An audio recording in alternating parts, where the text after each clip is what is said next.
You know what time it is. For the old man. Oh yeah, that's right. Old Games channel, Old Games here. Welcome back. This is College Hoops 2K8, season number 7, episode number 38, the recap, review, and recruiting episode. That's right, that means it's the final episode for season number 7 for the Texas Southern Tigers.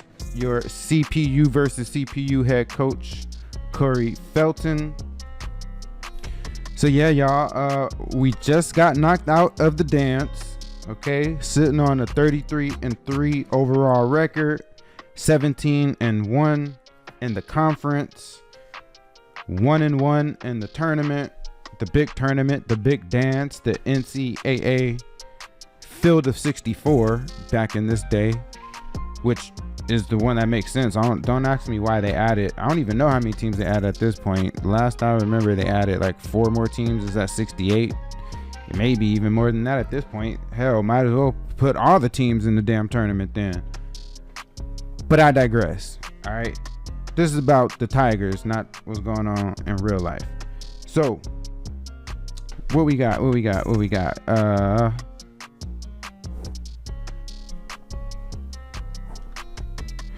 My bad, y'all. Yeah, I had to check my notes. Okay, so let's go ahead and take a look at the conference standings on the season. As I mentioned, we finished the season 17-1. We were number 1 in the regular season. We also won the conference tournament. We had a 916 winning percentage. Let me also hop up in here. I'm not sure if I looked at this in previous season finales, but let's go ahead and take a look through here. These are our 5 starters on the season: Zeb Perry, Jeff Brewer, Michael McDonald, Marcus Holcomb, Howard Braxton. Got the 2 seniors there who are about to exit the program. Oh, and this is also a look at our roster in terms of who's shipping out and who's about to, not who's about to come in, but basically who's shipping out at this point. So we're losing a point guard who we never really used that much. We also have a redshirt point guard here looking to replace him. We also lose 2 small forwards, but we have a red shirted small forward here looking to replace both of those guys, it looks like. We're losing a power forward, not the starter, because our starter is the freshman here, but we're losing Thurman. And then we're also losing Braxton, the senior, but we have Urbina backing him up. On team unity, looks like we were pretty unified, although I gotta check my sliders. I don't even think I have team unity on. I can't remember. It might be on. I can't remember though. Here's a look at how the schedule went at a glance. Instead of looking at the calendar, this is just a list of the schedule, so you can see it's mostly dubs. 1 overtime victory there. I think that's the only overtime game of the season, huh? Yep, it is. And then boom, there's our final loss right there to UConn. Here's a glance at our stats. I already mentioned the record, 33-3, 17-1. Let's see here. Our record breakdown and polls. So the last 10 games we went 8-2. We're on a bit of a hot streak. Versus the top 25, we were 1-1. On the road and neutral, we pretty good on the road and neutral, 20-3.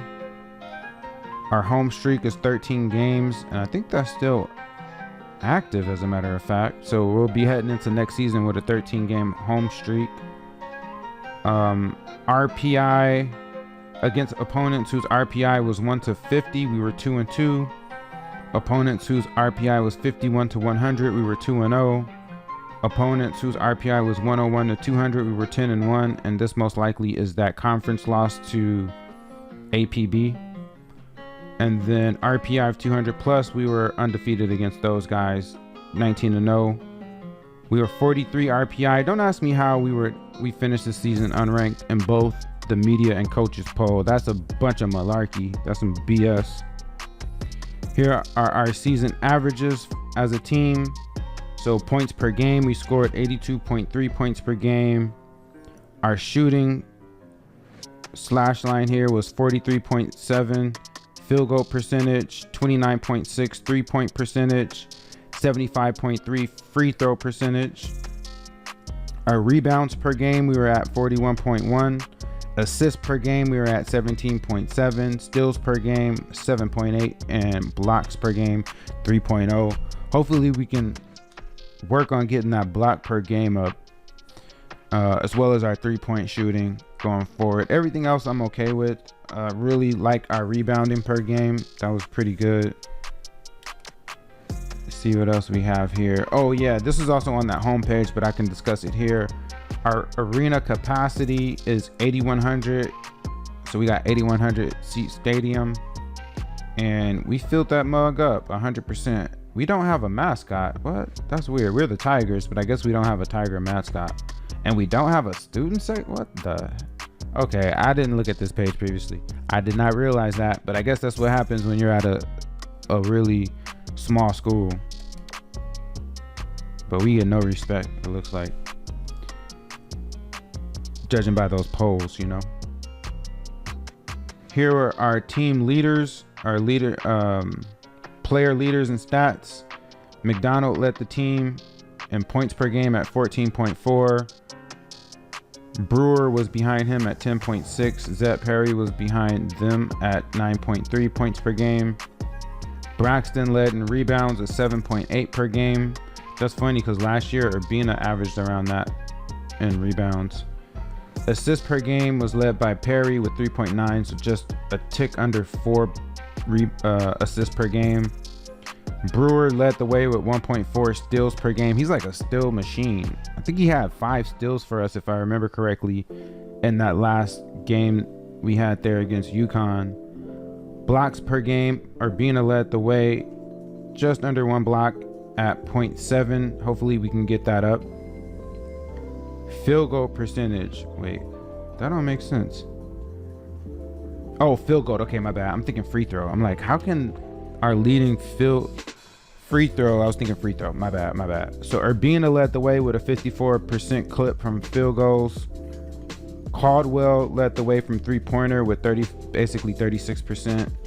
And then Braxton led in free throws with 82% essentially. And then here's this weaknesses. These are our weaknesses. The who to foul. Thurman had the worst free throw percentage, but it wasn't that bad. 65%. I mean, I guess that's bad, but at least it was above 50 and above 60.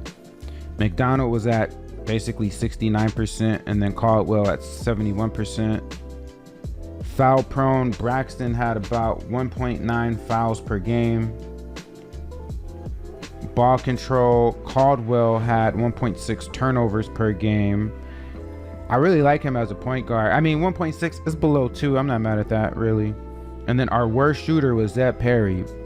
And I felt like almost by far, too, because he really would disappoint me in a lot of the games, especially for where his overall is. Here's our report card. We already went over this piece, but just to show how we fared against the NCAA averages, we had the advantage in every category except for blocks, where we had 3 blocks per game, but the NCAA average is 4 blocks. So that's really the main category we hope to improve upon and continue with all these advantage arrows. Efficiency, offensive efficiency, we were A+, number 1 in our conference. How are we number 4 in the nation and unranked? That's wild. That's no respect. Complete disrespect.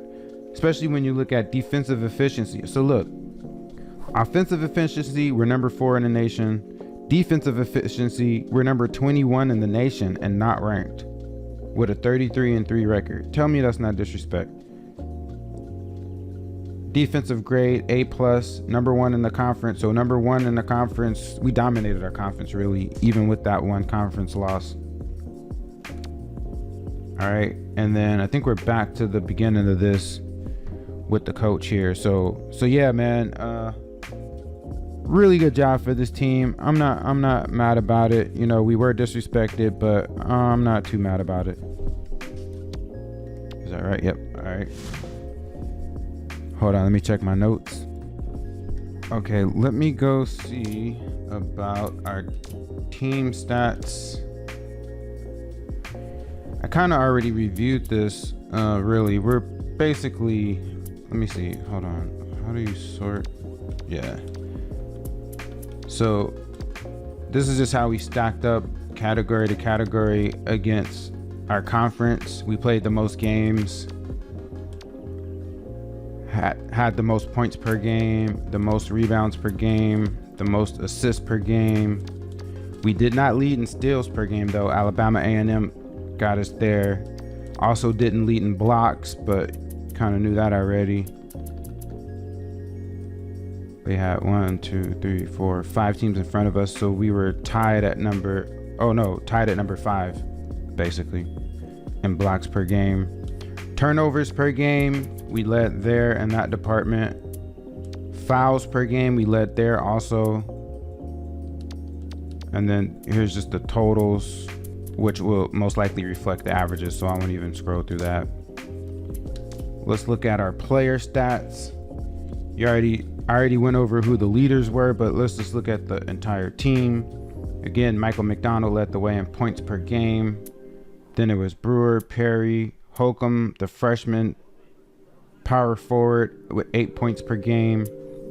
Mencio, the senior small forward, 7.8. Braxton was a little bit of a disappointment point-wise. And I tried to even tailor the offense around him a bit in terms of our playbook, but he didn't really. Wait, where's here? Yeah, see, he kind of declined. He reverted back to where he was as a freshman, really. So he went up from 7.4 his freshman season to 10 sophomore.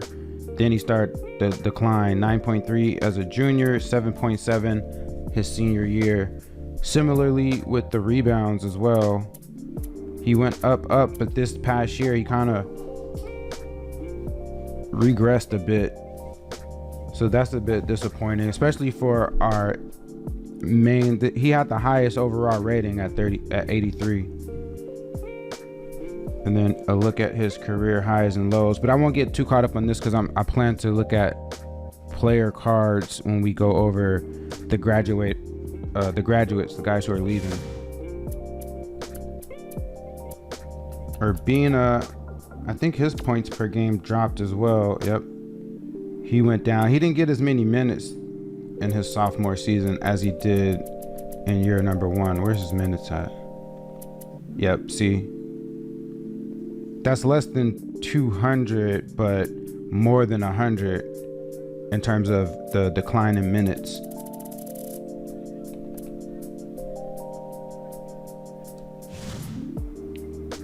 Midgley, the freshman, had 4.3. Kovacevic, the redshirt freshman, 7-foot senior, 3.7. These are bottom guys, and then you see our redshirts don't have anything. Rebound wise, even though we rebounded better as a team, individually a lot of guys sort of declined. Thurman was a previous starter, so this isn't too bad for Thurman. He went from being a starter really the first 3 seasons, if I'm not mistaken, and then this past season as a bench guy, he's probably like our number 7 guy off the bench, so the second guy off the bench behind Caldwell, if I'm not mistaken. I don't think Mencio was in front of him. I can't remember, but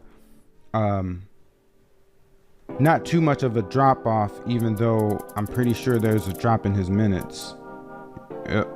Over a 100-minute drop, and he's been declining in minutes since his sophomore year. Wait, let me go back to this. Yeah, he was starter. He was a starter for the first 3 seasons of his career until Holcomb came on board.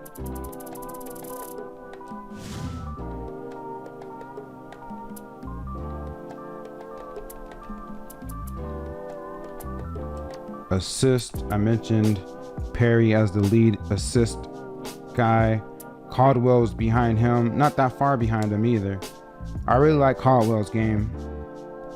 And then everyone else had below 2 assists per game. Steals, this is our starting backcourt right here, plus our starting small forward. We were getting steals like a mug between these 3 guys. They all averaged over 1 steal per game. So I love to see that. Hopefully we can keep it going. These 2 guys return. McDonald is graduating. Blocks per game, I already mentioned Urbina is leading. Looks like he was tied with Kovacevic in terms of average blocks per game. Kovacevic didn't really play that much. Maybe only 2 games? 3, okay. Yeah, I know he didn't play that much. He only played 3 games. And then here's the minutes per game. I'm gonna try to see if I can get these minutes up, but at the same time, we got a pretty deep bench, and it's only going to continue to grow as we continue to bring in better and better recruits. So we'll see. I mean, guys may top out at what we see here at around 25 minutes per game, but I'll continue to try to manage that. Turnovers per game, I already mentioned. Looks like Caldwell and Perry led the way with that, which kind of makes sense. They handle the ball the most out of anyone else on the team. And under 2 turnovers per game, I'm not mad at that, to be honest. For as fast as we try to play, you're gonna have turnovers with that style. But they, you know, we did a pretty decent job of managing turnovers as a team and individually. Same with our fouls per game. Nothing too crazy. No one averaged over 2 fouls per game. We didn't really run into too much foul trouble. I can't recall anyone fouling out, but I would have to check the records for that. And then these are just the actual totals, which I won't go through that here. I'll go through that on the player cards for the guys leaving. But yeah, so those are our player stats right there on the season. All right, the next thing I want to point your attention to is gonna be, let's look at the roster one last time so we can document where our players are with their overalls. Not overalls like overall jeans, I mean you know what I'm saying. Anyway, my man Braxton here, he's leaving the program at an 83 overall. Zeb Perry's returning, he's at 81 overall. We'll see where he can get to. That's if Coach Felton stays with the team, but we're gonna see here shortly. Holcomb, our freshman, came in at 76, stayed at 76, so I want to see what his improvement is going to be like if we return. McDonald exit the team at the 76 overall. Caldwell's coming back, he's at 73 overall. Mencio is exiting, he's at 73 overall. Brewer, he's coming back, the sophomore 2 guard, he's at 72 overall. Thurman is exiting at 72 overall. And I'm sorry, y'all, real quick, I'm scrolling back over to take a look at my notes because I want to compare where they are now versus where they came in at. So Braxton, he's leaving as an 83 overall, but he came into the program his freshman year, he was a 72 overall. So we got him up, what is that, 11 points? That's not too shabby. I'm not mad at that. For now, for this, to keep it simple, I'm just going to focus on the seniors. So I'll skip anyone who's not. McDonald is, like I said, graduating at a 76 overall. He also went up. Well, no, I said also. Braxton went up 11. McDonald went up 10. He came into the program as a 66 overall. Caldwell's coming back. Mencio is graduating at a 73 overall. He came into the program as a 67 overall. So he went up by 6 overall points, but he never started at any point in his career. He played the entire career behind McDonald. So, I'm just noticing that. That's interesting because he came in 1 point higher than McDonald, but he leaves 3 points behind McDonald. But both he and McDonald were both really solid contributors. Well, he was a solid contributor to the team. McDonald was kind of like the star of the team, really, even at a 76 overall. And then my man Thurman here, Stanley Thurman, he's leaving as a 72 overall. He came into the program as a 66 overall as well. So he went up 6 points in his time. Who else? We got some more seniors on here. Slaughter. Now, this was a guy we just took, as we were trying to build up the program, a fifth-year senior here. He's leaving at 63 overall, came into the program at 54. So even though he's super low, we did manage to get him up by 9 points, but that's also too with an extra year of development being his redshirt year. And then Carroll, he's leaving as a 58 overall walk-on. He came into the program as a 50 overall player, 50 overall walk-on who we redshirted. So he's also a fifth-year guy. So yeah, those are the 6 guys who are leaving, and this is where everyone else ends the season off at. So just showing you here, documenting. And then also let's look through here a bit at some of our attribute gains.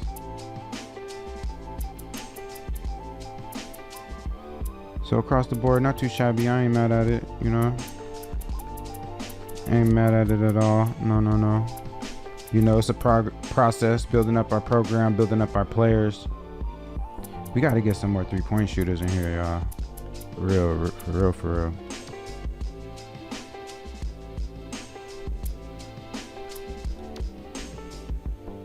Oh, wow. I didn't realize Slaughter's passing was up to 87. Caldwell passes better than Perry. But Perry had a few dimes in that last game he played, some really good ones. Here's our redshirt point guard who's going to be unleashed next season. Hopefully he can get his passing up to 80 soon.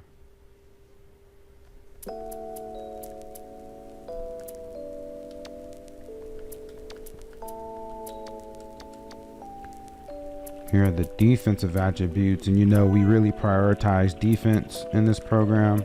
That's like one of the big things I put the development focus on. Blocks. Ooh, we lose our main rim protector. If we stay with this team, next year is going to be kind of interesting. Where's Urbina? Urbina's only 64 at blocking, so we're not going to have much in the way of rim protection. We'll see where Holcomb can get to when we see his off-season development.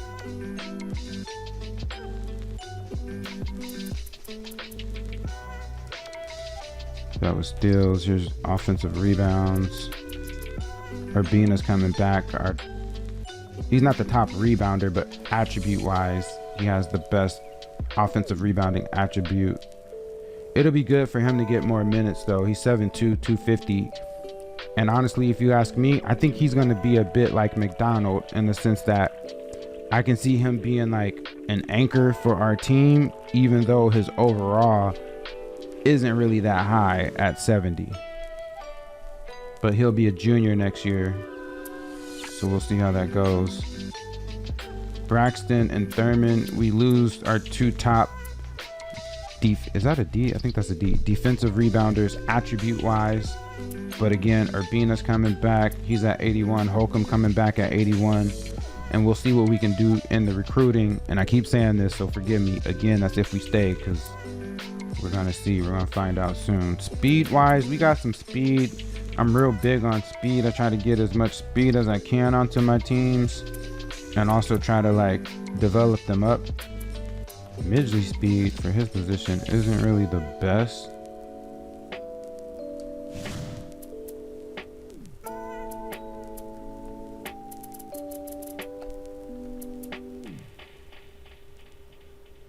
But yeah, that's where we are with that. Stamina wise, we're working with the guys on that. Same with durability.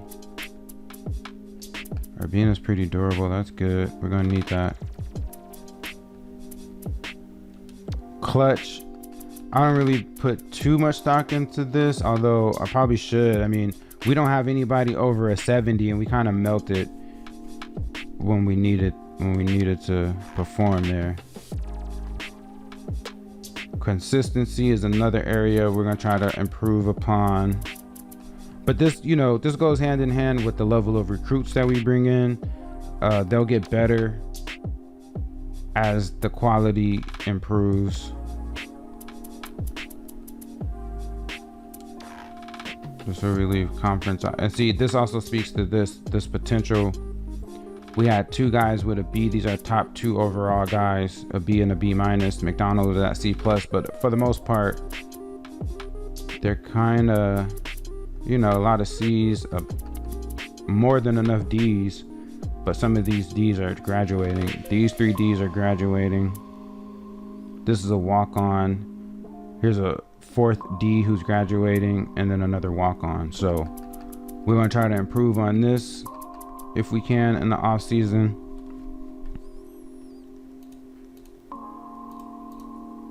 So yeah, so that's that part. Now we're gonna go ahead, and we're still here. So I end the episodes where we left off and start where we left off. So time now to simulate through everything and take a look at the awards. So let's go ahead and do just that. All right, we're gonna skip all the calendar events. I'll find out who. Oh, look at this. NCAA champions, Notre Dame. They won the championship with a 97. Wait, no. What's their overall? Oh, 97. Yep. A 97 overall team. Notre Dame out of the Big East won the NCAA tournament. Pretty decent squad.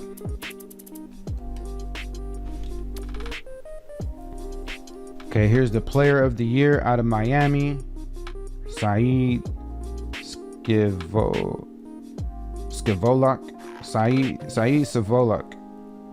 I went to elementary school with a kid named Saeed. Well, he's a grown man now, but with a guy named Saeed, I should say. I think that's why I'm able to pronounce. Wait, did he spell his name like that? I think it was Saeed. Or wait, yeah.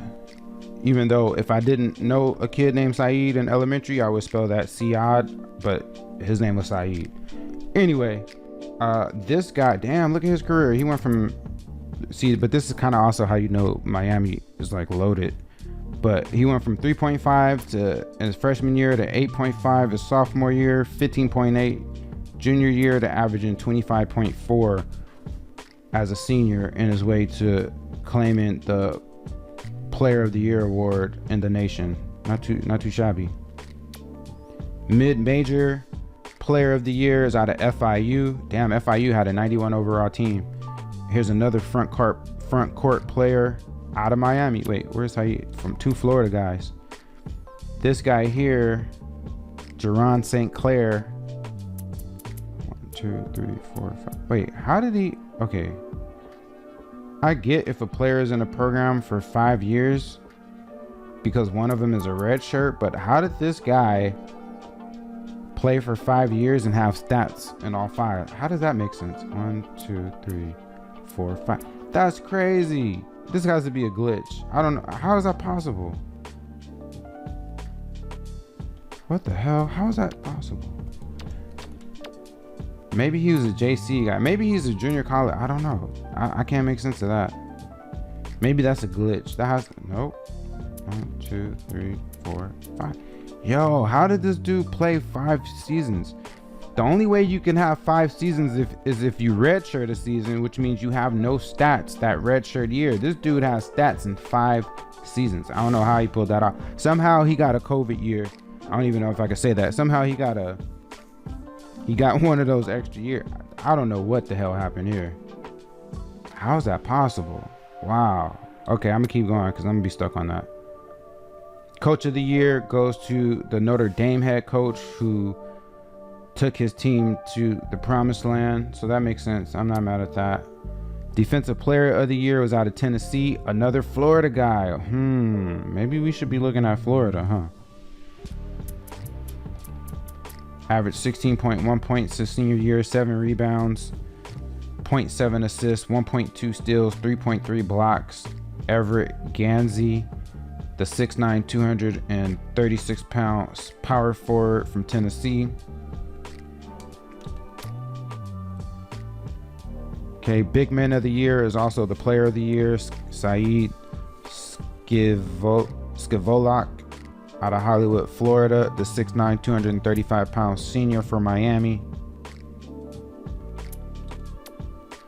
Freshman of the year goes to Daryl Melissa, is how I'm gonna spell that, the 6'5", 220 pound shooting guard. Now, if this dude would have been from Florida, he plays for a Florida team, but if he would have been from Florida as well, I would have just been convinced. I'm still convinced, but I mean, I would have been even more convinced that I need to start recruiting out of Florida. This guy is actually out of Houston, Texas. He's from our backyard. I wonder if we had him on our list. I would have to go look if we tried to go after him. But the freshman of the year for Florida Gators averaged 11 points a game, 2.7 rebounds, 2.1 assists, 1.2 steals, 0.9 blocks. Oh, that's all they're gonna show me? Okay, I can do this.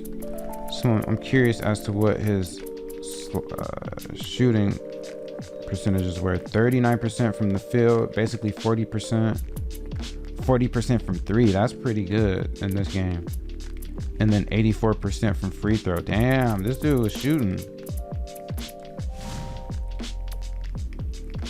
All right, here's the first team All-Americans. Arizona's point guard was the first team All-American. It looks like it's all seniors. Kansas 2 guard Dane Badu. North Carolina 3 Stephen Joyner. FIU, oh, this is the Jaron St. Clair, the mid-major player of the year. And then, of course, the player of the year. That makes sense. At least this all makes sense. Then the second team All-American team, Seton Hall's point guard Franklin Oliphant. Ohio State's, damn, you can barely see their logo. Ohio State's 2 guard Luther McMillan. Indiana's 3 guard small forward Renee, I'm gonna pronounce that road, even though the H and the O is reversed, but that looks like road to me. UCLA's power forward Hendrick Boylan, the senior, was the second team All-American. And then Oregon State's junior center at 7'1" is also on the board here. And then the freshman All-American team got a guy, Dominique Acker from Michigan State as the point guard. There's Daryl Melissa again, makes sense. That makes a lot of sense at the 2. Sadiki Thompson, small forward out of Pitt, was the 3rd guy. Then we got Jimmy Del Rosario out of Maryland as the power forward on the freshman All-American team. And then you had to throw one of these names at me. Keithan Radzajewski. Keithan Radzajewski is his name. The 6'11", 250 pound center out of Illinois. And that's the freshman All-American list. Now let's go find our conference to see conference awards. We are in the SWAC, Southwestern Conference. Boom, boom. There go your boy. There go the team right there, the squad. Conference champions. That's right. I mean, I still feel a way that we were not ranked, but 84 overall to end the season. Not too shabby. I ain't that mad at it. Ooh, look at this. Back-to-back Coach of the Year awards for your boy, Coach Felton. Still under 40 years old. His win-loss is now at 136-87. Hold up. Let me check my notes to see if I have this in my notes. Okay, boom. I got my notes updated. But yeah, this is where your coach is at. Or my coach, the coach you watching. This is where we at with it.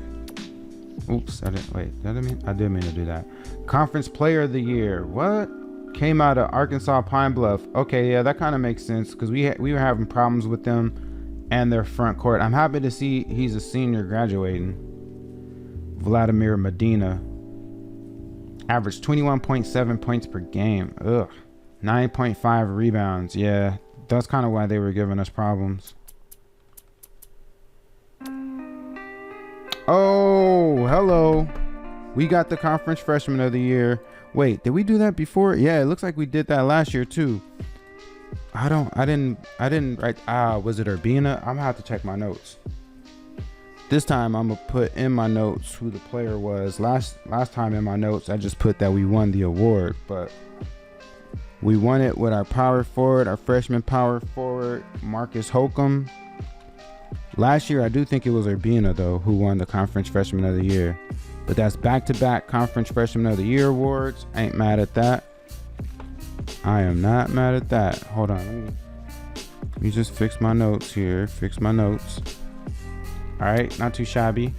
First team all conference, okay?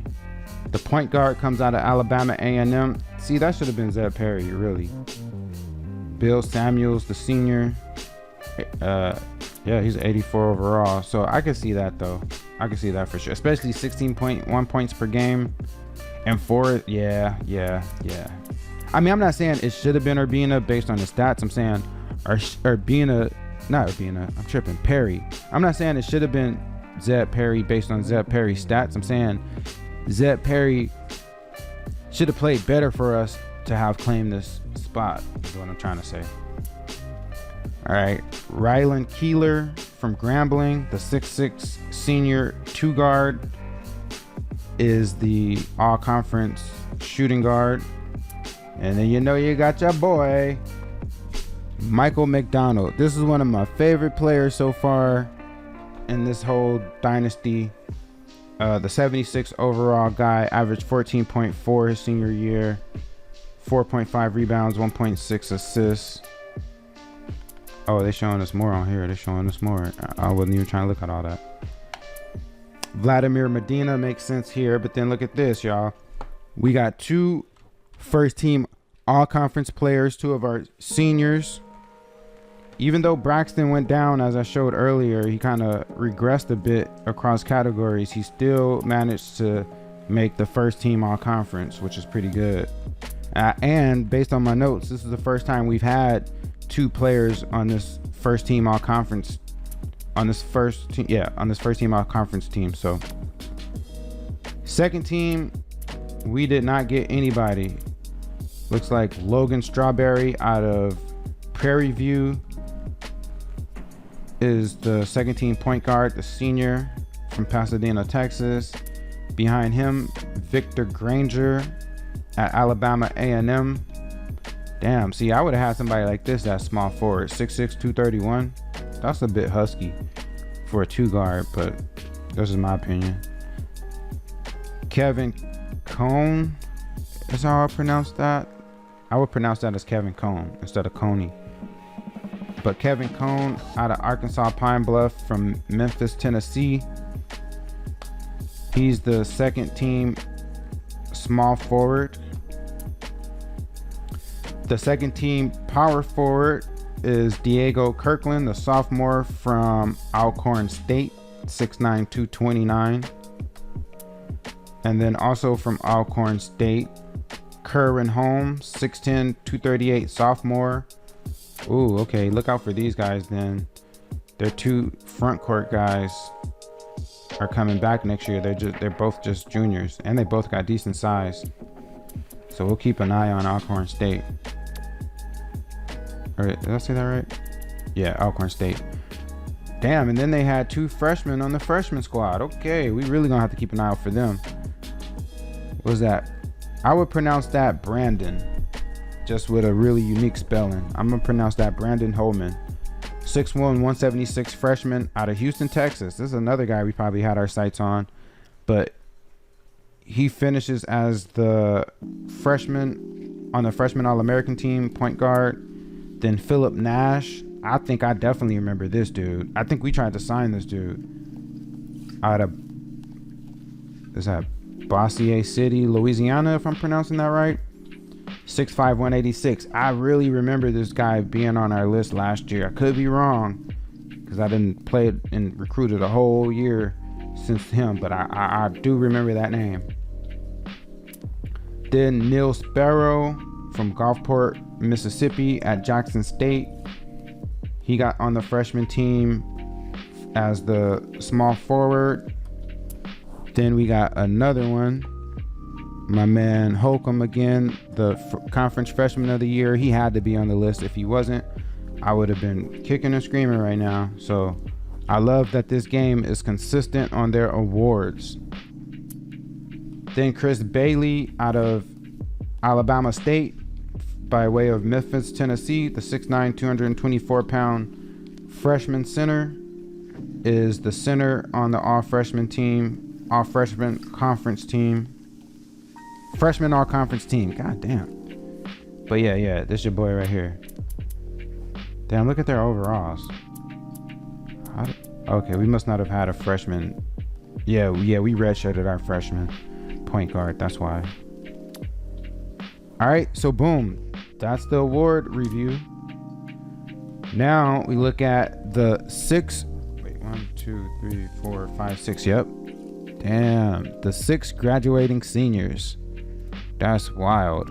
But of these 6 seniors though, 4 of them were scholarship, 2 were walk-ons. Let's take a look.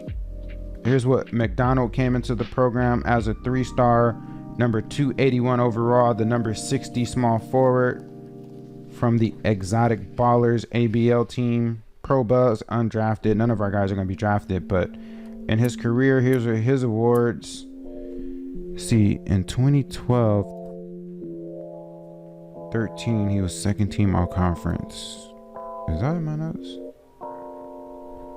Yeah, I think it is in my notes. But yeah, he had 2 all conference selections in his career, his junior and senior year. Here was Howard Braxton. Howard Braxton was the top 200 player coming in, 3-star, 178 overall, number 16 at his position from Candy Paint ABL team in the South. Again, all of these guys are going to be undrafted. His freshman season,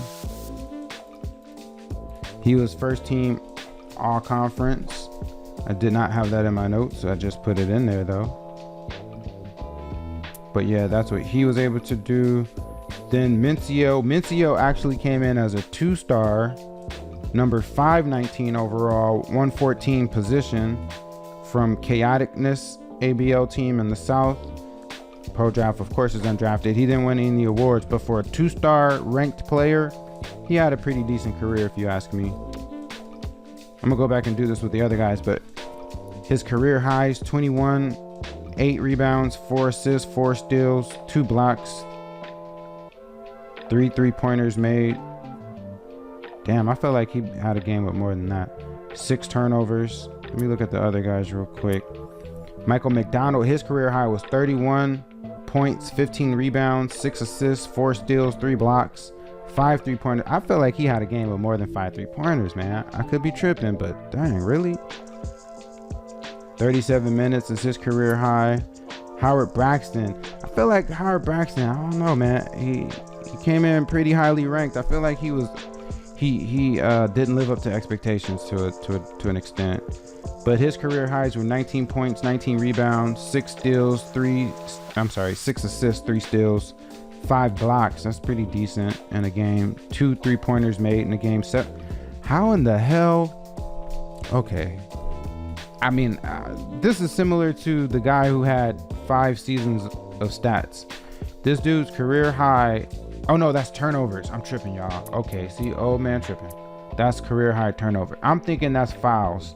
For some reason, my mind saw that 7 turnovers as fouls. I'm like, how did this dude have 7 fouls in one game? Okay, my bad. That's me. That's my malfunction there. They have total. Oh yeah, let me see. Another thing I want to look at is total points scored in their careers. So McDonald leaves with 1,395 total points scored in his career. Total of 506 rebounds, 173 assists, 107 steals, 41 blocks, 99 turnovers, 157 fouls, 41% field goal shooting, 29% from the three, but he was making threes though. He just missed a lot. 64% from the free throw line. That's not too good, I don't think. And then he played in 129 games with 105 starts. For my man Howard, his career totals, I think I already said points, right? Points for Howard in the career,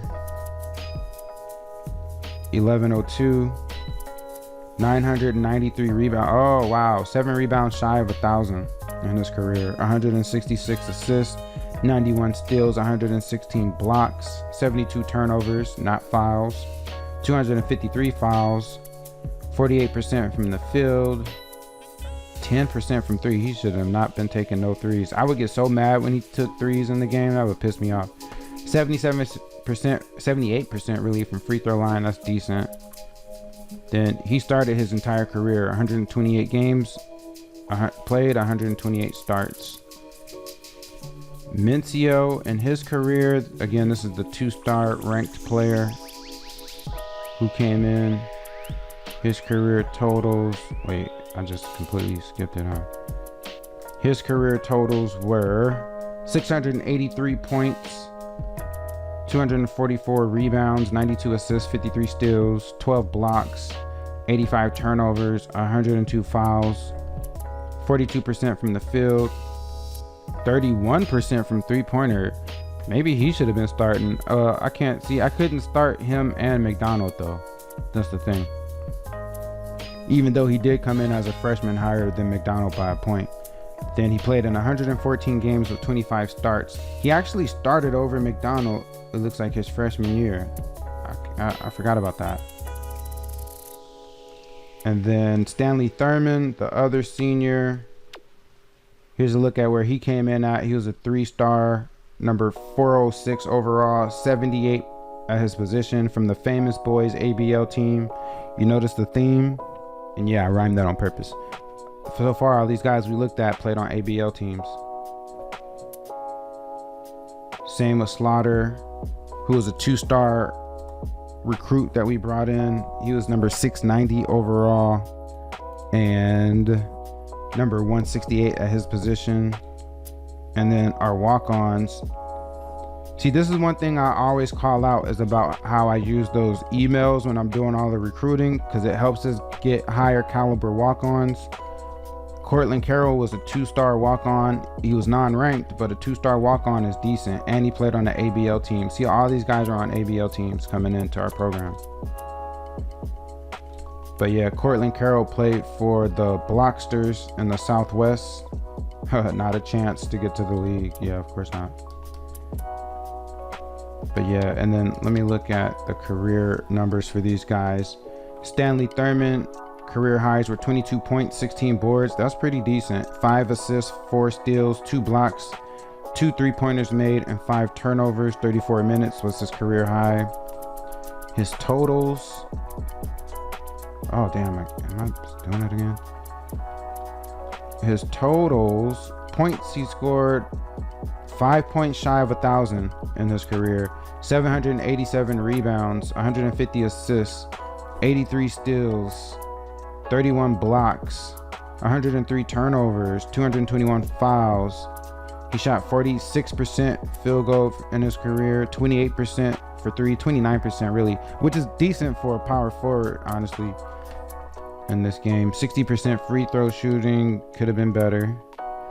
And he started 93 out of 126 games that he played in. So decent career for Stanley Thurman. Even though he lost his starting spot his senior year, he still had 3 years of starting. Slaughter never started, hell, never even got off the bench until what, like, oh no, he redshirted and then he didn't get off the bench Oh, looks like he did get some time his redshirt freshman year. But anyhow, only 116 points scored in his career. I won't say it was a complete waste for him in terms of, our scholarship on him. It's just a stepping stone, for our program, saying bringing in a guy of his caliber. 33 rebounds in his career, 137 assists, 11 steals, 2 blocks, 69 turnovers, 53 fouls. He shot 34% from the field, 19% from three-pointer, horrific. 52% from free throw, even worse. He played in 79 games, never started one of them. And then here's the freshman, I'm not the freshman, the walk-on. I definitely don't care too much about his career stats, to be honest, but you can see his highs right there. We won't even go through that. He's a walk-on. But yeah, so that's our graduating class. This is where they're leaving the program at, and I showed you where they came in at. So yeah, y'all. Now a look at the coach review in his career. As I mentioned, he's now up to 136 total wins against 87 losses in his career, still under 40 years old. Third year in a row of 20 or more wins. These last 3 years have just been getting better and better. And if you recall too, these first 4 years here, we did fast sim the entire time. And I'll be honest with y'all, I was flying through that. Like when I really try to get into it, I take my time, and like how I'm taking my time with this review, and it's like hours. But in this earlier on, which is actually in real life a couple years ago that I started this series with this team, these first 4 years were just really for me to flip the roster as fast as I could. So I did the fast sim to get my players in. But you can see, once he flipped the roster and had all his players, that's when the record started to reflect that, with the 20 points and then the 25 points and then the 33, I'm saying points, wins, 20 wins, 25 wins, and then 33 wins. So you can see the progression and how, his teams have improved year over year these last few years after he completely flipped the roster. He's a B- overall. We're looking to change that this off season with the points. So let's see where we at. Only 2 points. What in the hell? I felt like we should have had more extra points than this, y'all. I feel like we got gypped, but it's all good though. Charisma's maxed out, so these 2 points I'm gonna spend on teaching and scouting. Knock the teaching up to A, bump the scouting up to C+, and we're gonna roll just like that. So now our teaching is 1 point away from being maxed out. So I think I'm gonna still focus on that next season and the scouting, and then after that I'll start to fill out discipline and then these 2. So that's like the plan for how we're developing the coach and his points. All right. Oh, here we go. Now the only way, let me talk to y'all real quick before we go through and look at this. The only way Coach Felton is leaving this team, he has to be the #1 candidate for a pretty decent sized team. I would say TCU. If we get down to TCU and he's not a #1 candidate, like these other teams, I don't know. I mean, Detroit, they're probably decent. Miami of Ohio is probably decent, but I want to go to a higher end mid-major. If he goes from this small team to another mid-major, it probably, from the looks of things, it may be a little bit difficult to go from where we are. Yep, see, he's not the #1 candidate until he's #2 for TCU. He's not the #1 until Detroit and Miami. So, and I don't want to leave our team for Miami or Detroit. I'm not gonna lie. It would have to be a higher team than that. I would have left for TCU though, for sure. Temple, St. Louis, all these teams up here I would have left for. But let's see how this plays out. So Maryland goes, Northwestern, St. Louis. Oh, wait a minute. I just said I would leave for TCU, huh? Uh-oh, y'all. I guess the TCU coach must have took another job. Damn, they were 9-21. Conference size is major.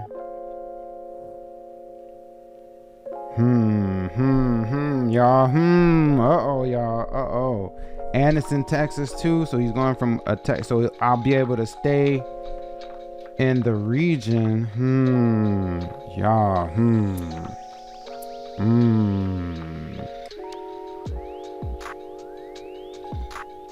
Let's see what the damn, they losing 1, 2, 3, 4, 5 seniors.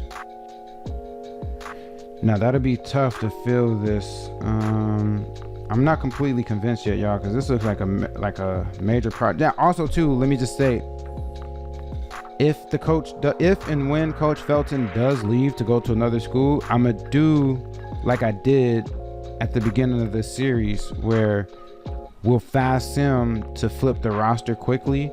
This has me really intrigued, y'all. I'm not gonna lie. Damn, should we go for TCU? Oh man, it's just that they're not returning back much. Like, damn, this is tough. I just said I would leave for TCU, and then here I have a chance. Oh, you see why I wouldn't though? One thing, even though he's #1 candidate on their list, they're only offering him a 2-year deal. Now I'm pretty sure I can survive that, but I want at least like a 3 or 4 year deal. See, like Illinois would offer 3 years, Detroit 3, and then some of these schools 4. You know what I'm saying? I feel like yeah, we could go for, let me see what these other schools talking about. Small. Okay, these are considered mid-majors. I guess technically right now I'm in a small, so that's like skipping a step right there. That would be going from a small conference to a major conference, and honestly I don't think the coach is ready for that just yet. You know what I'm saying? Like, maybe once, yeah, I think we need to increase the coach profile a little bit more before we can make that kind of jump, like where we're skipping a step. You know what I'm saying? Like going from a small conference to a major conference. I can see if it was from a small to a mid-major, but I don't even want to do that right now, to be honest. Like I mentioned earlier, TCU would have been the team I would go to, but since they only offering 2 years, I would have to decline. I couldn't accept that, y'all. I couldn't accept it, because the 2 years say, even though we are TCU's #1 candidate on their candidate shortlist right here. Where's my card? Right here, right? Here's the candidate shortlist. We're #1 on their list, but they don't really believe in us that much because they only offering us a 2-year deal. I feel like if his profile was a little bit higher, we would be able to get a better deal from a team in a major conference. So I think I'm gonna stay another year, y'all. Yeah, I'm making I can't even talk. I'm making the decision real time, right in front of your very eyes. I think I'm gonna stay put, to be honest. Yeah, let's go ahead and skip the rest of the carousel. I'm staying where I am. Let's review and see what went on though. Right now I'm reviewing this previous team column to see if I can spot any coaches from our conference leaving. Oh, look at this. The UAB. Oh, look at that. Ain't that something? The head coach from UAB up and took the job. I didn't see when I saw UTEP. I guess the former UTEP coaches was coaching at UAB. Damn, and he got fired. Wait. No. Wait, who got fired? I guess the TCU coach got fired.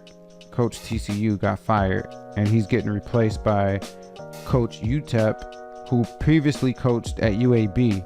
So I'm gonna make a note of that, because I may put them on the schedule so we can face our former foe. But that's interesting. I hope he knows he wasn't #1 on their list. He's their backup plan, but whatever. Let's see if I can spot another on any other ones.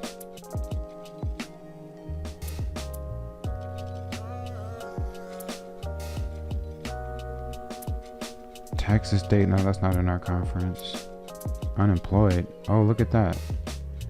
Some of these guys hire brand new coaches, it looks like. Guys who were previously unemployed. Oh, damn, look at that. Some of these teams hired assistants. I never really looked this far down on the list to see who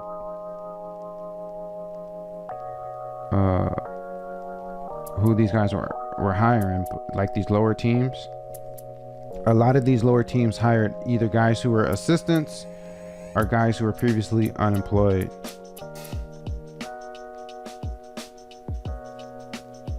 Oh, that's interesting. All right, so let's move on. Now we're at the assistant page, and you know, I'm not too mad at our assistants. However, I think I might make a change because there's something I may want to do here. So I might drop Watkins, but that's only if I'm gonna drop him so I can scroll through this to see if I can find another coach with a B scouting and a B charisma, because there's something I want to try, and I'll say what it is if I can find it. If not, I'll just hire him back. But let's for now drop him. Sure you want to release him? Yes. I might hire him back, but I'm looking for somebody who's at least a B and a B. So Yuma almost, but he's a B minus and a B. I'm looking for somebody who's a B and a B. There isn't any. But you know what though? I might rock with this dude right here, Irwin, because even though his scouting isn't as good as the guy we just dropped, his charisma is better with that B plus, and his teaching is better because Watkins was at an F. So yeah, here's what I'm gonna do. Check this out, y'all. Check this out. Hey, shout out to the homie Woody LVT. Here's what we about to do, y'all. Here is what we are about to do. Hold on real quick. Let me pause for 1 second. Okay, look, I'm gonna read this off screen, but I think I'm gonna try to, hold on, first let me find it, my bad, hold up. Okay, I'm about to read this off screen, but then I'm gonna go back and edit it onto screen. So about a month ago, the homie Woody LTV dropped such a jewel. Oh, this is such a jewel. I'm telling you, y'all, I've been playing this game. This came out in what, 2007? At this point, almost 20 years. And 2 years from now, it'll be 20 years of me playing this game. I've been playing this game for almost 20 years, and I never at any point in time, I done played this game every which way you can think of, right? This just so happens to be my favorite way to play that I'm showing y'all, the CPU versus CPU bit. I've done the hoop cast before. I've done strictly fast sim. Back when I used to play the games. I played the games where I'll just play as one player and do player lock. I've done everything. This is some shit I had never ever thought of in almost 20 years of playing this game, y'all. So the homie Woody LVT 5402 wrote in a comment to me, and I'm just gonna show y'all. Y'all can go back and try to find the comment, but I'm just gonna show y'all the piece that really just blew my mind, and I'm like, yo, I gotta try that, and we're about to do it right here. But Woody says, also, what I like to do is have some of my favorite players who weren't good enough to get drafted come on as assistant coaches, then eventually find a new head coach job or take over my former teams as head coach. And then he put in parentheses, as you can see here once I put it on the screen, just renaming the old coach and age/appearance. When he told me that, and then he said, and watch them start their own head coach careers. Yo, y'all, I'm not gonna lie. Boom! Mind blown. That is such a phenomenal idea. I had never thought about doing anything like that. I just always looked at it like, oh damn, if anything, the closest I came to that was just thinking about how there wasn't a way for the game to do that organically, but technically there is, right? Because you could just edit the coach and make it who you want it to be. So yeah, that kind of, I'm like, yo, that's brilliant, bro. That right there is brilliant. That's one of the best comments. That's why this is the homie right here. This is the homie right here, Woody LTV. You the homie, bro. And as a matter of fact, what I might do, because Woody was talking about his program that he has at SD State, and he even told me once he put the homie Corey Felton in his. So what I'm gonna do, this new coach we just took on, B. Irwin, I'm gonna make him one of my former players, and I'm also gonna throw this up on the screen in my edit. I'm gonna go back and edit some of this in. Normally I don't edit too much on this series, but I'm gonna go back and edit this in. So after our first season in this series, one of the players who graduated, I'm gonna go back to the first season so that it makes more sense, because the players that I recruited as the coach onto the team so far, they're too young for that, right? Like I think Walter C's class, and I was looking at trying to do this with Walter C, he graduated last year. That's not realistic for a guy to graduate and then 2 years later come on as a coach. I've never seen anything like that. But if you go back to the first year in the class who graduated there, then I found a player. So there was 3 guys. Here, I'm throwing it up on the screen. There were 3 guys who graduated, and one of them is this guy, Boubacar Cranford. He graduated from the first team we had. He was a point guard, 6'1", 180.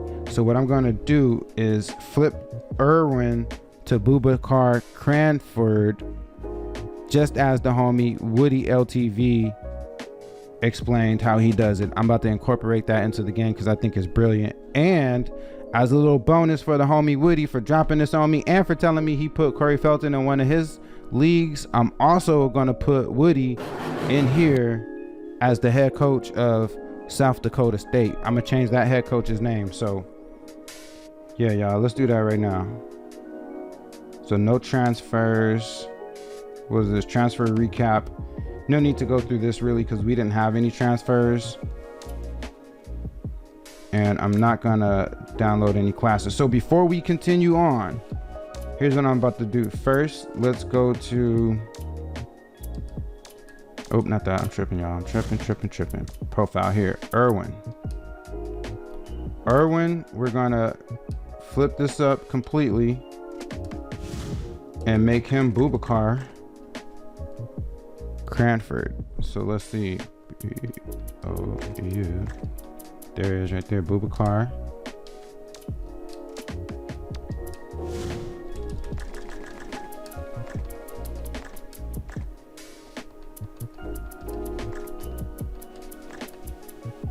There it is right there, Boubacar Cranford. Boom, y'all. Boom, boom. And then now, oh wait, oh okay, here we go. How old would Boubacar be? Hold on, let me calculate this real quick. Let me pause and calculate what his age would be. Hold up. Okay, I think I got it. So he graduated our first year into the series. So since then there was 1, 2, 3, 4, 5, 6 seasons since then. So let's say if he graduated at 21, right? That would mean, because if he's 18, 19, 20, 21, his senior year that he graduated, then there was 6 seasons since then. That would make him 27, 21, 22, 23, 24, 25, 26, 27. Yep. So Boubacar Cranford, we're going to make him 27 years old. 6'1" as Boubacar was. Hold up. Or I should say as Boubacar is. Boubacar is 6'1", right? The only thing we got to change here is his skin tone, because Boubacar was darker. It looked like he had hair from what I see. I mean, I can't really see his hair, but it looked like I could see a hairline. So this right here about to be Boubacar. This the homie Boubacar coming back to his alma mater. I can keep that head type, and we'll keep that suit too, because I don't want him having the same suit as me or as Corey Felton, which is not my real name in real life, by the way, just to let you know. But yeah, Boubacar Cranford, y'all. Boom. We got our former player now on our bench, and we're gonna watch his career unfold, y'all. This is dope. This is dope. Hey, again, shout out to the homie Woody LVT, bro. This is the best. This is one I told you. This is one of the best comments that I got, and he wasn't even dropping it on me like, oh, hey, you should do this, or I recommend it. He was just telling me what he does, and I'm like, yo, that is brilliant. So brilliant that I had to bring it to the series, y'all. Wait, I'm about to lose my edits. No. How do I save my edits? Okay, boom, I saved it. All right. Now, another thing I wanted to do, I wanted to change, it don't look like I could do other teams. I'll figure that out later. I wanted to change another, hold on real quick. Let me see if I can figure that out now. Hold up. Damn, y'all, I can't figure that out. Hey, yo, Woody OVT, if you watch this episode, bro, follow up with me, drop me a comment, let me know how you were able to change the name of a coach from another team. I'll try to look it up if I can before then to figure it out. And what I'll do is enter you in the game in the series as well if I can. I don't know, because I think he told me before he plays on PS2 and this is on the PS3 emulator. I mean, I would imagine whatever they can do on PS2, but I don't know if you're doing something special like controlling the coach, because I think you can have more than one coach. So I don't know if it's that. I don't know how else I could change another coach, because I'm trying to go to another team. I can't go to another team. So I don't know how I could change another coach from another team. Although, wait, no, I was about to say, I think I remember changing the name of a coach before, but that was a coach on my staff. Yeah, I don't know how to change a coach from another team, y'all. I never tried to do that before. So yeah, Woody OVT, if you know how you did that, bro, let me know how you did that, because I want to throw you in the game as the head coach of South Dakota State. All right, y'all, but let's go ahead and get ready for, now this is what we all came to see, the recruiting. Time for the recruiting. So let's go ahead, simulate through to the first week of recruiting. I never played this East-West game, so we're gonna simulate that. Looks like they put us on the East because they gave a L there and the East lost. Damn, the East got blown out. Okay, boom, y'all. We got Lanny Ball. Lanny Ball has signed. I think that's the center, right? That's Lonzo and them cousin. I was kind of concerned about him because Texas State had overtook us, so we did get Lanny Ball. Oh, we did not get Woody Caesar. Boo, I knew that was gonna happen. We kind of knew that was gonna happen, y'all. We kind of knew that was gonna happen. All right, so not too shabby there. Not too shabby there. Hold up. All right, let's see what we can do here. Take a look at the list now. Make some updates. We're gonna remove the guys who signed. Recalibrate our list.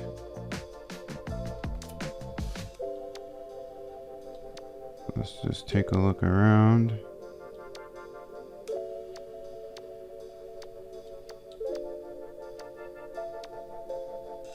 Okay. All right, so none of these guys, none of the other guys on our list got scholarships. Let's see. There's JC Zamore, who's a point guard, 196 overall in the class. Ooh, his handle is horrific though at a D. I don't know. Vince Park. Now, I like Vince Park. He looks like he could play multiple positions. Damn, he's a 105 overall. I think I'm gonna go here with my scholarship.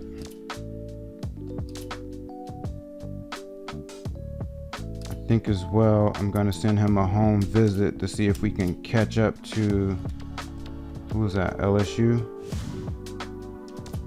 And then let me manage the list and bump him up a bit to the number 4 spot. All right, and then, do we have any local guys? Oh no, there's a Mon. Park is the Mon. Okay, then I'm gonna give everybody a phone call and an email until we run out of points.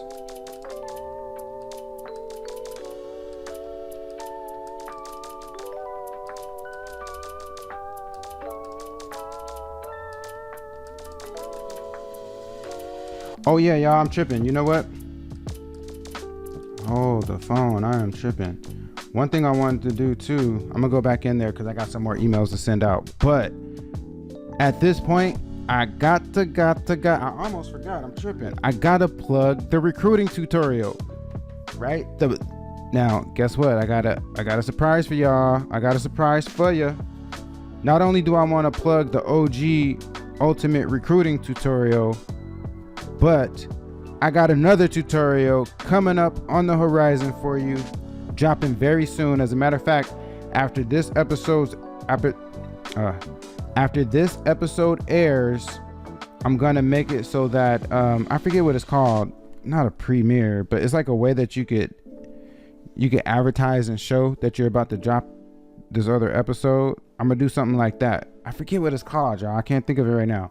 But the new recruiting tutorial that I'm about to drop in a couple days. Let me see. I'm gonna have to look at my calendar. I can't remember when this is gonna drop. I think this episode we working on right now is dropping on. Hold on, let me look at my calendar. Hold on, I gotta press pause. Hold up. Okay, boom. So I want to say this episode I'm working on right now is gonna drop on a Thursday. So the following Saturday, I'm dropping a brand new recruiting tutorial dedicated to small school recruiting. And it's going to be way more detailed and hands-on than what I've done with this. And it's going to be sort of like, I won't say, kind of like a part 2 or like an extended to the previous recruiting tutorial that I dropped. But like, again, it's going to be completely dedicated to small school recruiting. Okay. So before I forget, just wanted to make sure I plug that. I might even go back and edit in the thumbnail. It's going to be similar to the other thumbnails for the guides and tutorials for this game. But yeah, so be on the lookout. That's coming up soon. So even though this is the end of the season, I got a few treats for y'all coming up on the horizon. All right. So let me go back into my recruiting here and let's spend some recruiting points on, where is it at? The contact list, the seniors on the contact list.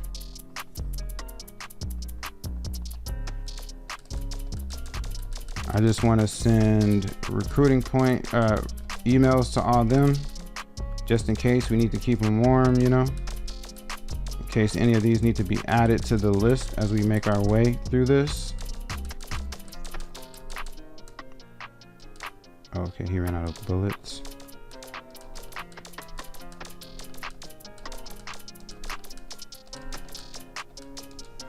All right, and then also we still got juniors we looking at. Trying to be thorough, y'all. As thorough as possible. I hadn't been doing this the entire time, but that's because I've been trying to keep these episodes manageable. But now I'm like, I need to really go all out.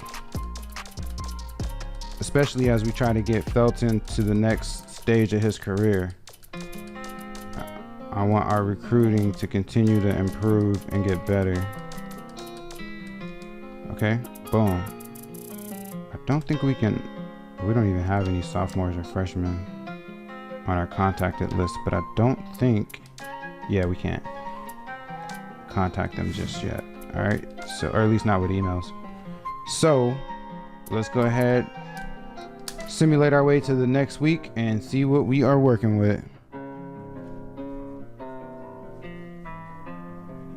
Okay, Jean, Melissa, somebody else named Melissa, Lucas Coles, we lost, Stanley Sanchez.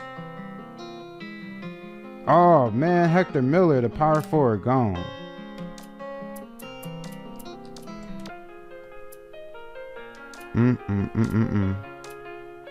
Hector Miller gone, y'all. We need to find another power forward right there. So see, that's why I was getting at those seniors. But hold up, before we do that, let me see where we are with the guys who still are on the list. Still number 1 for Rakonyek. Ooh, look at Vince Park. Okay, I gotta try to sign him. Let me see, do we have any power forwards on here? Reed Sanders. Okay, Reed Saunders is number 414 overall. For now, I'm gonna bump him up above Fendi Steel, but I'm also gonna look through that contacted list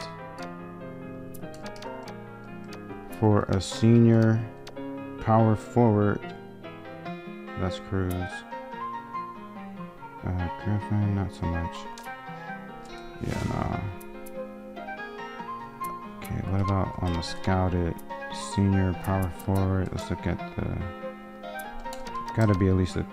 I don't know. Well, they gotta be a 3-star if they want to be better than Saunders. So no there. Let's look at the all list to see. 6'5", nope, no way. 6'6", nope.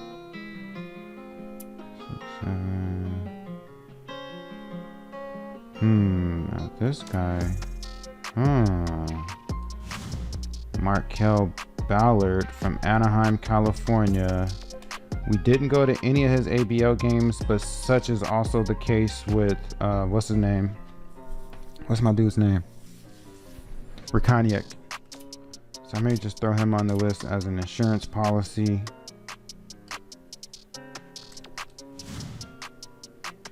Who else? I don't want to go below 50% interest. He has an offer, so no. He has an offer, no.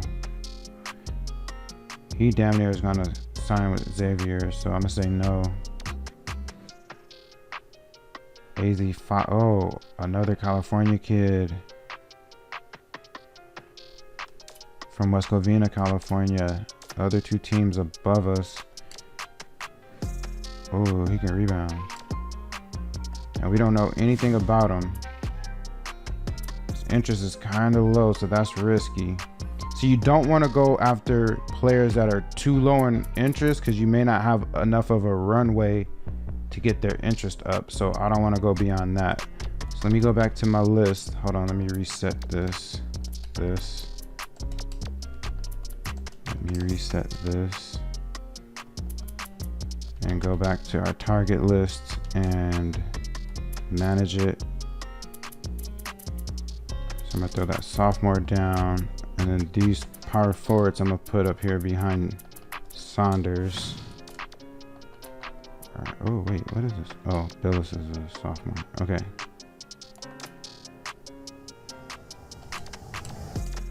So we got my man Terrence Dukes, Rikaniec, Vince Park,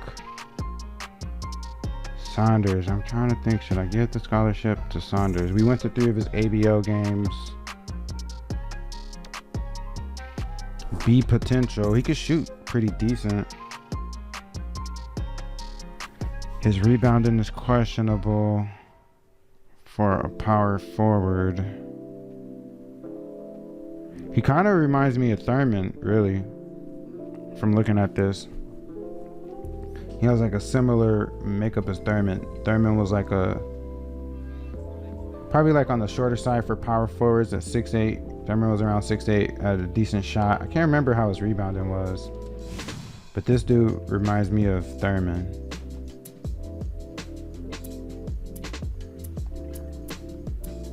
Only thing I like about these other guys is that they're ranked higher, although I don't know too much about them. Let me see if I can spin something. Yeah, I gotta do the... Hold up. I don't want to mess nothing up, though. Scout him. We can do... what you call it? Offer for... not an offer. A home visit for him. But I can come back to... Wait, how much is a home visit?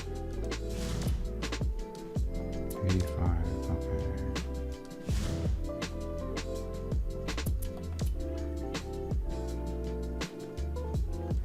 I feel like I gotta put some points on Dukes though, honestly. Okay, this might be kind of risky, but let's see how it works out. I'm gonna put Boubacar on Dukes for scouting. I'm gonna put a scout request on this dude from West Covina, California. Thinking if I should do one on Ballard as well. Oh damn, we need to do one on him. Okay, I'll try to get Ballard next time. I'm gonna see how this works out. Spend our emails.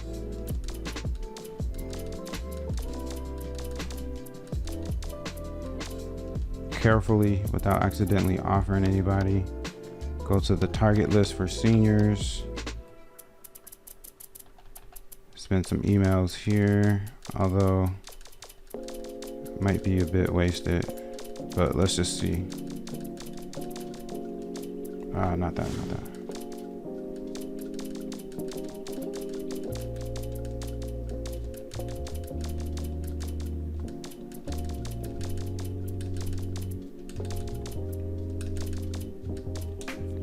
All right, and then spend some on these juniors until we run out of bullets.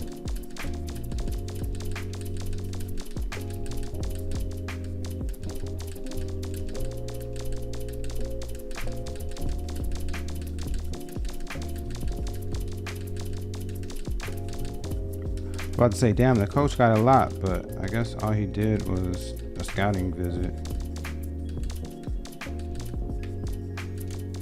All right, let's see how this works out.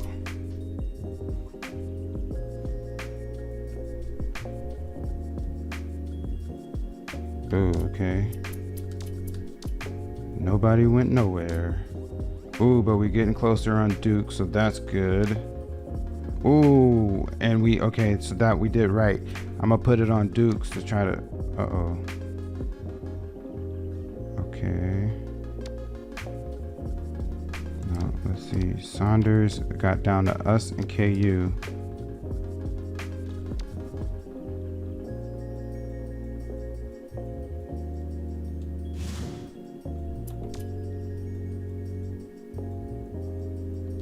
Okay, wait, I'm gonna put it on Cognac again because I really need to sign him.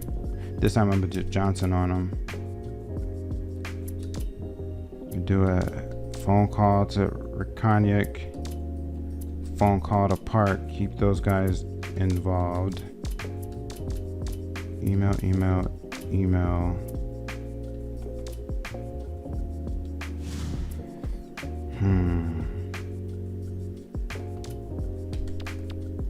Oh damn, BYU offered this guy. I'm gonna have to drop him.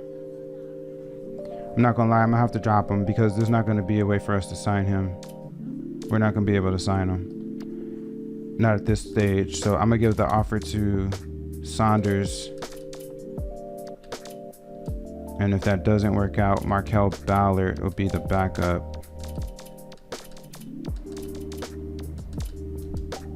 All right, that's how we're gonna play that.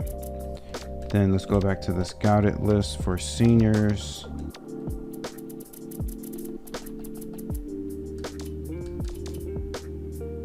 Oh, I was gonna say, who is this with a 99? That's a 1-star. Keep an eye on this guy, Devon Alujevic.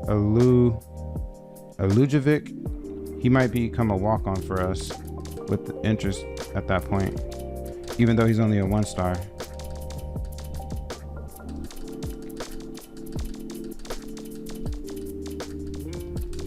But it's like I mentioned, like all this emailing that I do, all this extra emailing, a lot of that is also to try to get higher quality walk-ons into the program. Even though, like I said, that one guy was a 1-star, but still. Now let's give some love to the juniors.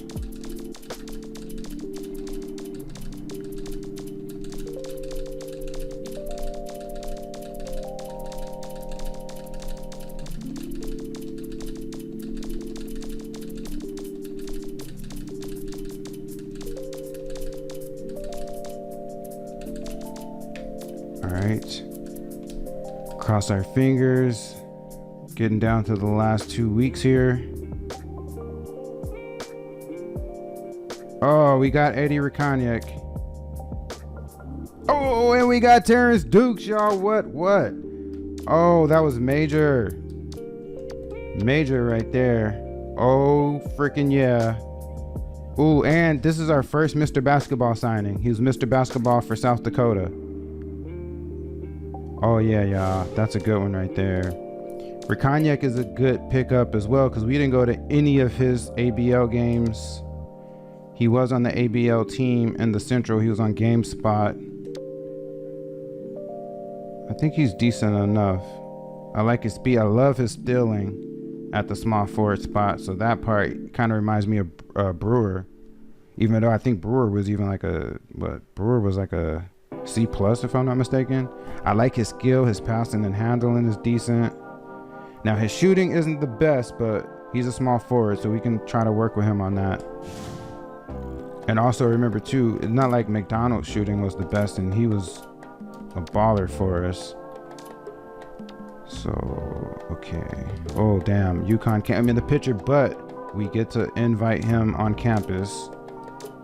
So that's major.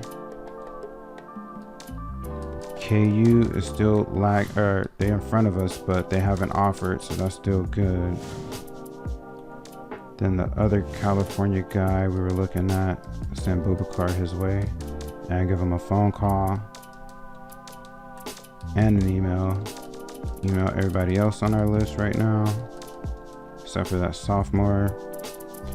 Go to the contacted seniors. Email these guys. Oh look, that one star guy who had his 99 is gone.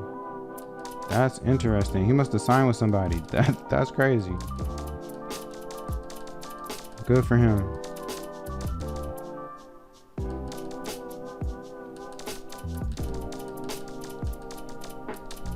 I guess that's good for us too, because I mean he won't come to our team. Okay, keep an eye on this guy right here, Pape Muhammad. He might end up signing with us as a walk-on. He's already at 95 interest. We'll see. Hold on, do we have any offers? Nope. Okay, we'll see if we get him as a walk-on. Although we won't know that until the first episode of season number 8. Which also too, y'all, I might take a little break, at least not from YouTube, but from this game for a little bit after the season ends and then come back with the next season. So it'll be like a little bit of a off season, a little bit of a hiatus. Okay, let me put some points on my juniors. Send them some emails, email love.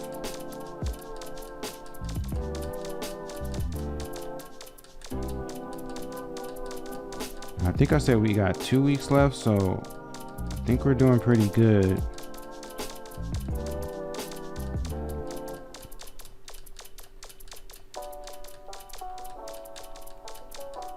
Oops.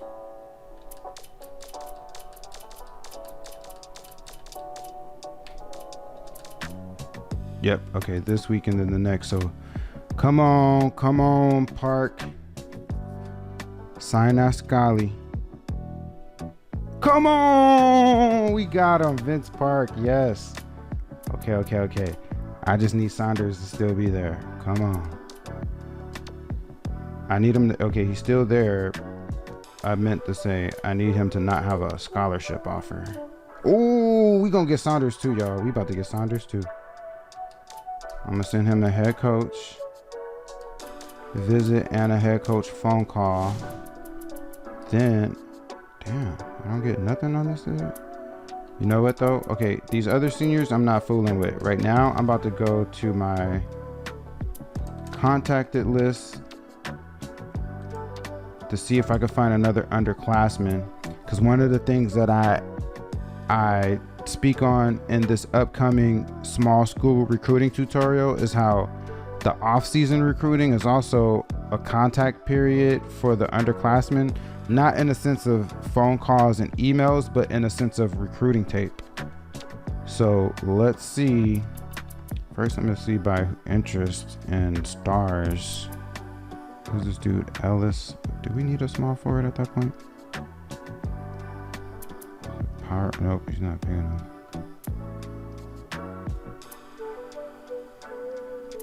I think we are going to end up needing. He's on national level. Are there any regional guys? Hold up. Let me look at the freshmen then. Texas. Okay. 2 Texas guys. The freshmen. See what I mean? We can give them tape. So I'm gonna give them tape. I'm gonna send Boubacar their way, and also add them to the target list as freshmen, and we'll just start recruiting them at this point. They already got pretty decent interest, so we'll just try to cultivate that. Oh, this dude, Drew Brady, we might be able to get him. Now, granted, he might end up as a 3-star or even a 2-star. Hopefully he can go up, but we'll see. Oh, wait, did I do what I need to do? I think I spent all my points.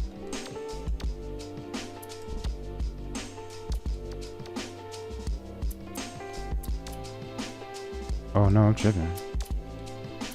Oh no, I'm not tripping. I got this right. We signed Vance Park. So now this is the last week and we're trying to get Saunders, but we're the only team on his list with the scholarship, so we most likely will get him. Hold on real quick though. We can kind of probably get Ballard too, but I don't know if, oh, Ballard is better than him. I just don't know anything for Ballard other than his rebounding. So I'm just gonna go with the guy we know who's in our region. It's a sure, I won't say a for show, but it's a better chance than getting Ballard at this point. So here goes the final week of recruiting. Let's see what we end up with. Come on. Come on, y'all. What? Phenomenal. No, because I'm gonna want to take him off the list. I'm gonna take these seniors off the list. Oh, they're gonna come off automatically, but I'm just taking them off manually anyway.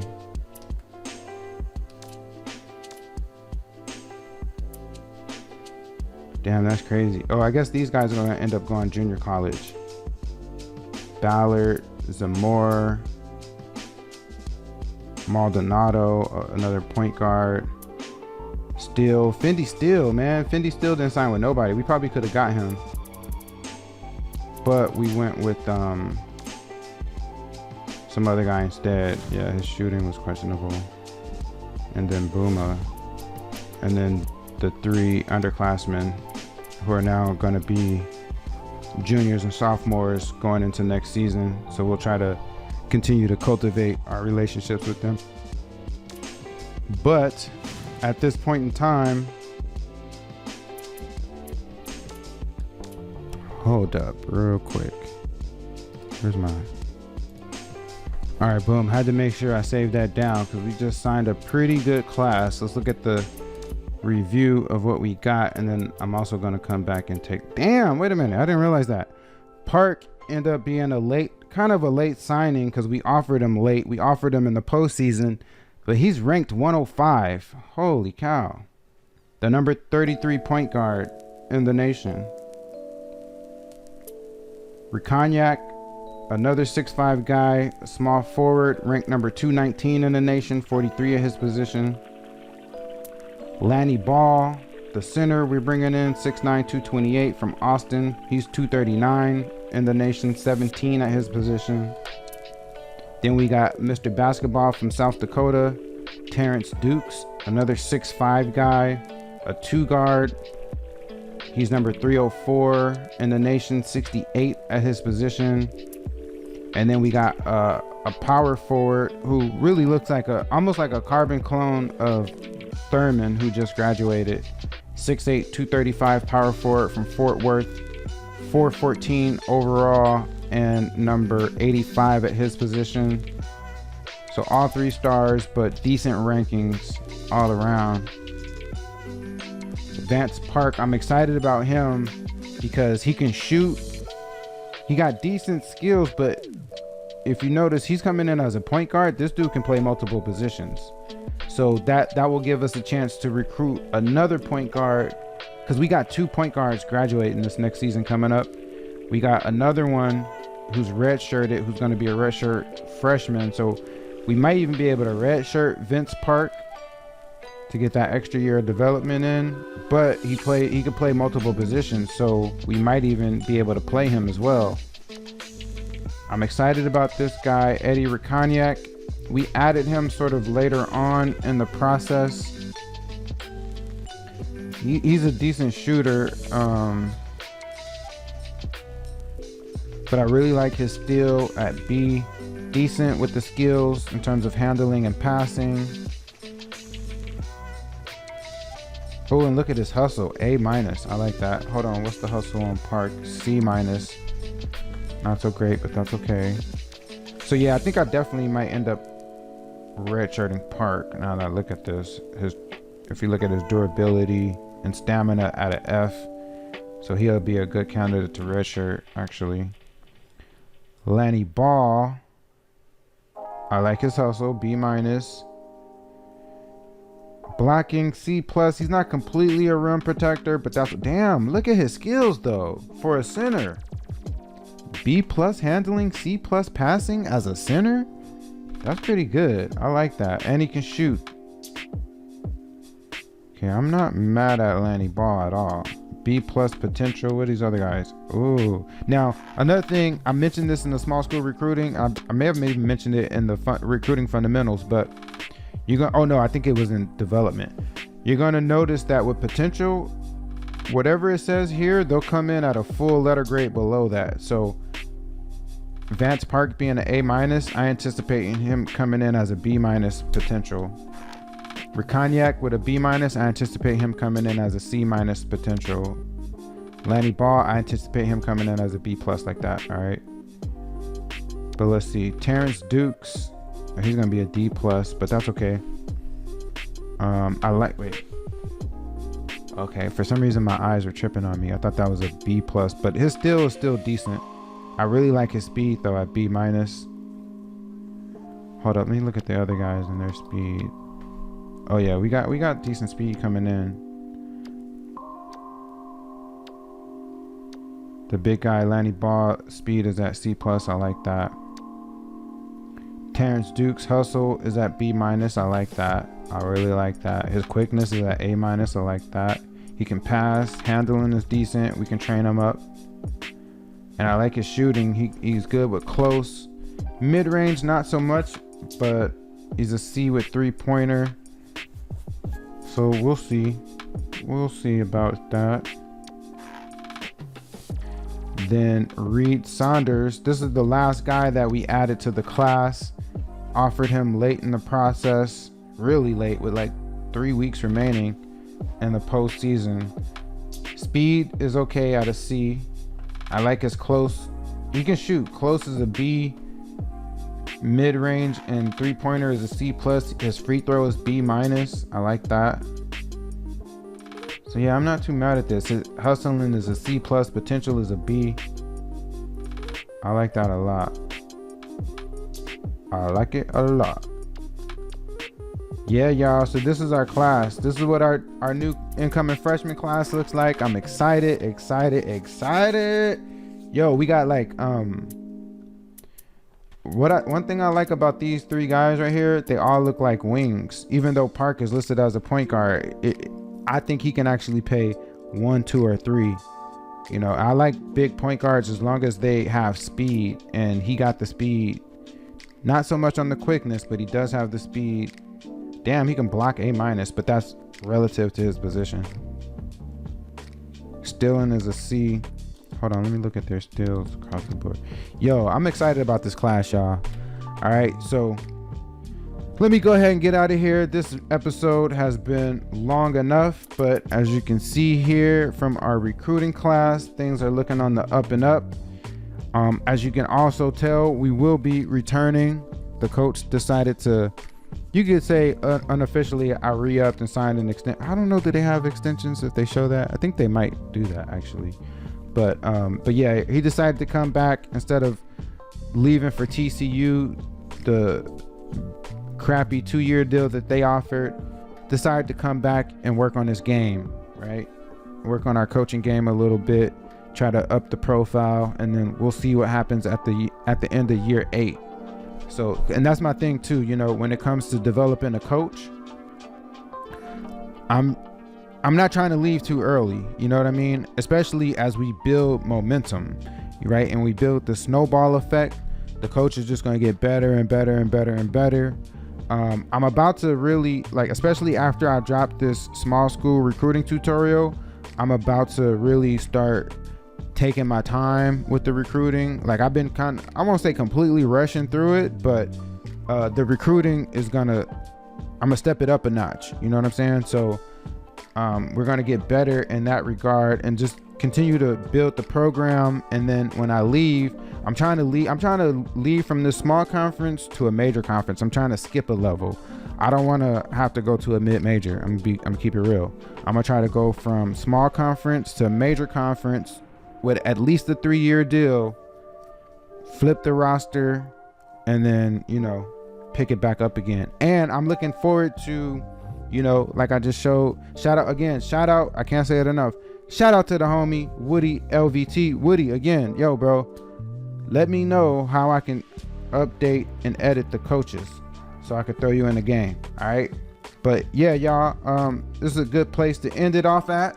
Looking forward to the next season. Again, like I said, I may take a little bit of a hiatus. Maybe, I don't know, maybe like a month or so, and then I'll come back. So what is it right now? We're in March. Yeah, so I'll probably take like most of, if not all of April off, the rest of March, either most if not all of April, and you can look for a return sometime in May, early May. I may start recording in April, but I may not start releasing the season 8 until some point in May. All right, so that's just an FYI. I'm still gonna be dropping videos. It's just, you know, I play a lot of games and I like to bring a lot of different games to you. So this isn't just a one game channel. The whole focus of my channel is how I play the games, which is mainly CPU versus CPU and or coach mode. All right, so yeah, all that rambling to say, be on the lookout. I'm looking forward to the next season coming up. This was a good season finale. Signing off. You know who it is. For the old man. Oh yeah, that's right. It is I. Bang on that like button. Bang on the subscribe button. Hey, I'm saying this. I've been saying this. I'm gonna keep saying it. Okay. If you've hung out with me to this point of the presentation, and especially if you've been on this channel before, why'd you come back if you're not subscribed? Bang on that subscribe button. I ain't playing with y'all. Out there. Okay. I'm pointing at you. You can't even see me because I don't even got my camera on, and this is a faceless channel, but I'm pointing at y'all. Bang on that subscribe button. I ain't playing with you. I ain't playing at all. All right. But yeah. Also drop a comment down below. Let a brother know. Hey yo, I appreciate y'all. Thank you for hanging out with me to this point of the presentation. I do this often.